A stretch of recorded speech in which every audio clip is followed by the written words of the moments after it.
Hi friends, welcome to Vijay Tech 360. In this video we are going to see about the serverless computing, which is the topic added newly in AZ900. So basically the serverless computing enables developers to build application faster by eliminating the need for them to manage the infrastructure. So if you want to deploy your application, or you develop one application and want to deploy that particular application in the physical servers and all, it will take a lot of time. So that's why when you want to deploy your own application, you need to avoid this infrastructure management activities. So the serverless computing is most beneficial for the people who build the application and don't want to spend their time on the infrastructure. So with serverless applications, the cloud service provider automatically provisions, scales and manages the infrastructure required to run the code. So what will happen in serverless computing is like you just write your code, you will upload that code, and all that activities taken care by the cloud service provider. That is basically a serverless computing.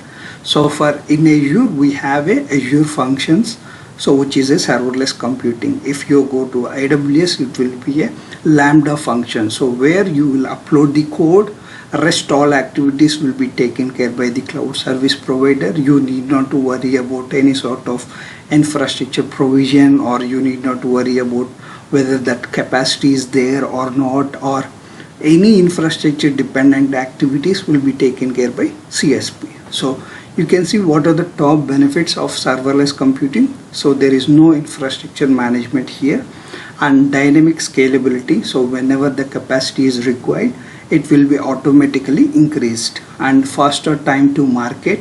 So if you want to deploy your application and market it for in a less time, then you can do it. So instead of spending many days on infrastructure provision and maintenance, so here everything is taken care by the CSP, so that you can develop your application quickly and deploy it, and it will be reachable across the globe. And more efficient use of resource. So here you are not charged extra. See, if you are launching provisioning your application in any sort of VM, so you have to run it by 24/7 hours. So basically there are certain applications where they need, when you trigger certain event, then only that has to be processed. Such type of requirements are there in the IT. So for that, the serverless computing is the answer, and serverless computing is the future computing. Okay, where the infrastructure activities are managed very less by the users or developers or customers, and everything is taken care by the CSP.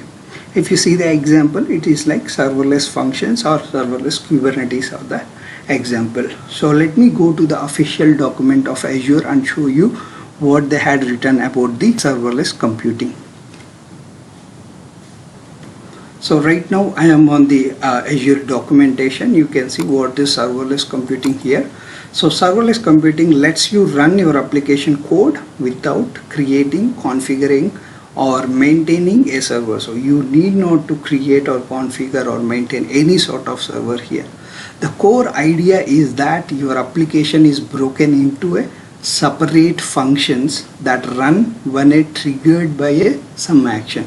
So if any sort of action, then it will trigger one function, so then it is going to be executed. This is ideal for the automated task. So for example, you have a requirement called your VM has to be shut down at this time and shut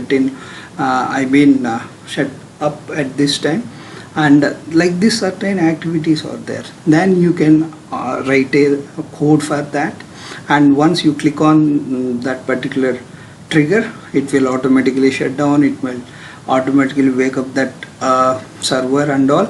So such type of activities, or you want to, whenever you process some video, you want to thumbnails for that, you will write that code. Whenever you uploaded a video, it will automatically create the thumbnails. So for such type of requirements, serverless computing is the answer for that. So if you see the official example here, you can build a serverless process that automatically sends an email confirmation after a customer makes on online purchases. So whenever you purchase something in Flipkart or Amazon, so once your purchase is successful, then you will get the what we call this confirmation message, right? That is called as an event. Okay, so it is completely different from the virtual machine architecture and container architecture. If you see virtual machine, so you have a physical hardware, you have an operating system, you have a hypervisor where it will convert the VMs.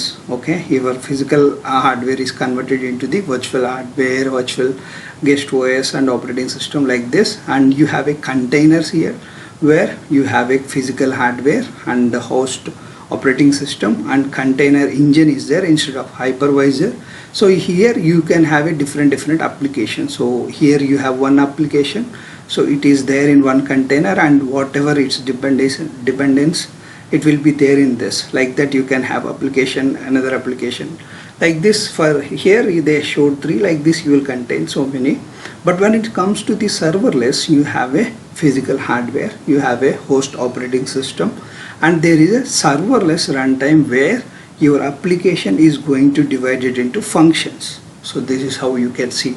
So they had divided into functions, so all the functions get executed, then based on the event it will be executed, so that your purpose will be solved. So this is the architecture of the serverless.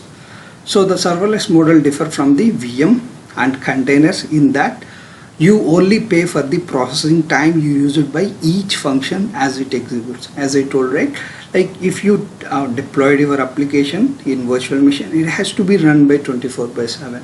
Okay, whether your requirement is there or not, it has to be run 24/7. But when it comes to the container, it is also same. You will run your container for a lot of time. But when it comes to the serverless, so whenever you execute this particular function and how long this function is executed, you will be charged only for that time. So you won't be charged, and this is available by 24/7.